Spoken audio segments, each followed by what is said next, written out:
ang multong hindi marunong mag-GCash. Sa looban ng tondo, may isang kilalang tambay na si Totong.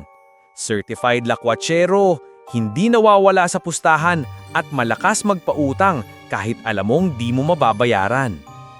Isang gabi, habang naglalakad si Totong pauwi daling sa inuman, may biglang sumitsit sa madilim na kanto. Psst! Tol! Tol!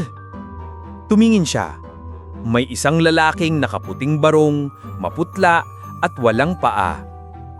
Pre, may piso ka dyan? Imbis na matakot, sagot ni Totong. Bossing, multo ka na, nangihingi ka pa. Wala kang GCash. Nagulat ang multo. Ha? Anong GCash? Yun na nga problema mo eh. Hanggang ngayon, hindi ka pateki, kaya siguro hindi ka matahimik. Ayon sa multo, ang pangalan niya ay Ligaya. Oo, lalaki siya, palayaw lang yun. Dati siya ang kolektor ng utang ng isang microfinance company. Pero namatay siya dahil inaway siya ng buong barangay matapos niyang kulitin si Alimberta ng bayad po sa utang niyo habang nakaburo lang asawa nito. Simula noon, naging ligaw na kaluluwa na siya. Hindi dahil may unfinished business, kundi dahil may unpaid balance pa siya sa GCash at hindi niya maalala ang MPIN niya. Pare, tulugan mo naman ako ma-recover ang account ko. Baka sakaling makatawid na ako sa kabilang buhay. Ano to? Ghost assistance with online banking? GCash to afterlife transfer? Baka pwedeng ikaw niya lang mag-send sa number ko tapos itutulak mo yung pondo paakyat. Tol, baka hindi pera ang kailangan mo. Baka wifi password lang talaga.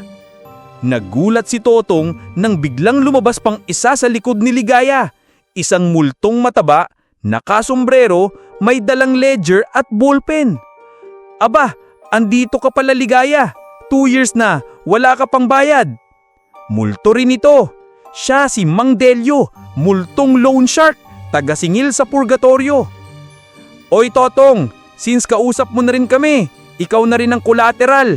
Bibigyan ka namin ng 500 sa GCash pero kaluluwa mo ang kapalit pag nag-expire na ang SIM mo. Nakatanggap si Totong ng 500 sa GCash. Nagulat siya. Totoo pala. Simula noon, naging paranormal GCash agent si Totong. Tumutulong sa mga multo na ma-recover ang account nila, mag-reset ng MPIN at minsan mag-load ng ML sa kabilang buhay. Naging viral siya. May YouTube channel pa siyang tinawag na Multong Mo, Bayad Ko. Moral ng kwento, walang problema ang hindi maayos basta may signal at may GCash. At kung multo ka man, huwag kang toksip. Magbayad ka rin kahit kaluluwa ka na.